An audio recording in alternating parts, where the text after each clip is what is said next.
प्रिय बच्चों, सुप्रभात। आज हम साखी का अगला दोहा जो है अध्ययन करेंगे।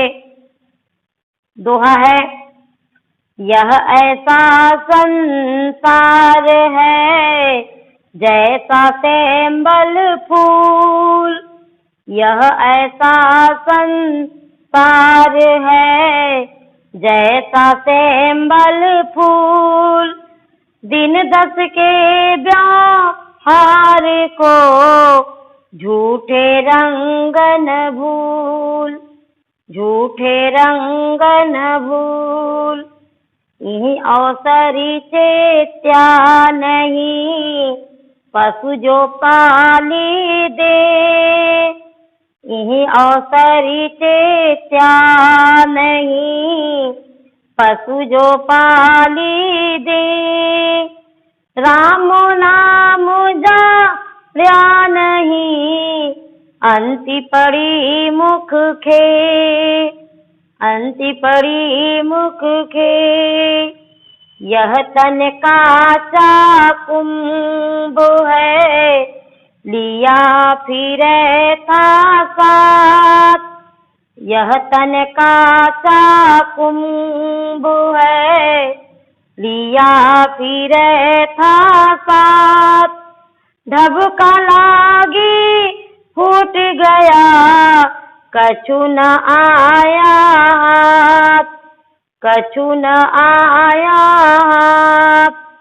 कबीरा कहा गरबियो, देहि देखि सुरंग। कबीरा कहा गरबियो, देहि देखि सुरंग। बिछड़िया मिले वो नहीं, ज्यों का चली भुजंग, ज्यों का चली भुजंग। अब हम इसके पहले जो है संदर्भ लिखेंगे। संदर्भ बता रहे हैं, प्रस्तुत पद्यांश हमारी पाठ्य पुस्तक हिंदी काव्य के कबीर ग्रंथावली से संकलित साखी नामक शीर्षक से लिया गया है। इसके कवि हैं कबीरदास जी। इसके कवि कबीरदास जी हैं कि और इसके बाद प्रसंग में जो है, इस प्रसंग में संसार की क्षणभंगुरता और ईश्वर की भक्ति को दर्शाया गया है। यह अब जो है व्याख्या, यह ऐसा संसार है जैसा सेंबल फूल। यह संसार जो है, कबीरदास जी कह रहे हैं, संसार की क्षणभंगुरता को व्यक्त करते हुए कबीरदास जी कह रहे हैं कि यह संसार जो है सेंबल के फूल के समान है। सेंबल के फूल के समान है। जिस प्रकार सेंबल का फूल देखने में सुंदर और आकर्षक लगता है, उसी प्रकार इस संसार की भी स्थिति है। इस प्रकार हे मनुष्य, दिन 10 के व्यवहार को, अपने थोड़े दिन के चमत्कार को, व्यवहार को झूठे व्यवहार में पढ़ करके अपने वास्तविक रंग रूप को न भूलो। थोड़े दिन के झूठे चमत्कारिक व्यवहार में पढ़ करके अपने वास्तविक रंग रूप को न भूलो। अगला है, ई अवसर चेत्या नहीं। कबीरदास जी कह रहे हैं कि ऐ मनुष्य, मानव को संबोधित करते हुए कह रहे हैं कि ऐ मनुष्य, अवसरी चेत्या नहीं। अवसर पाकर चैतन्य नहीं हुआ। तुम्हें अवसर मिला, अवसर पाकर के तुम चैतन्य नहीं हुए, जागरूक नहीं हुए। पशु जो पाली दे, अपने शरीर का पालन पोषण जो है बुद्धिहीन पशु की भांति करता रहा। अपने शरीर का पालन पोषण बुद्धिहीन पशु के समान करता रहा। राम नाम जाड़या नहीं। राम नाम को नहीं जाना, राम की महिमा को नहीं जाना, राम की महत्ता नहीं समझ पाई, अंति पड़ी मुख खे। कह रहे हैं ऐ मनुष्य, जब तुम्हारा अंतिम समय आएगा, जब तुम्हारा अंतिम समय आएगा तो तुम्हारे मुख से राम शब्द नहीं निकलेगा। तुम्हारे मुख में अंति पड़ी मुख खे, तुम्हारे मुख में खे माने धूल, मिट्टी के कण, तुम्हारे मुख में धूल के कण ही पड़े के पड़े रह जाएंगे। यह तन काचा कुंभ है।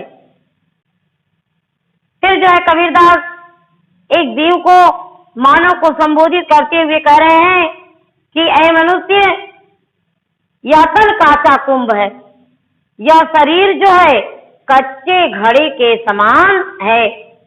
शरीर जो है कच्चे घड़े के समान है, नश्वर है। लिया फिरे था साथ, जिस शरीर को तुम साथ लेकर इधर उधर घुमा फिरा करते हो, वह शरीर जो है कच्चे घड़े के समान है। ढबका लागी फूट गया, कछु न आया हाथ।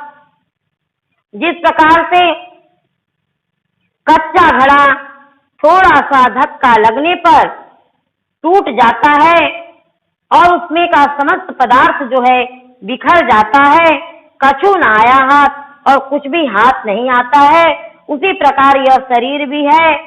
शरीर मृत्यु के तनिक से झटके लगने पर यह शरीर जो है, यह शरीर, इस शरीर से आत्मा निकल जाती है और कुछ भी हाथ नहीं आता है।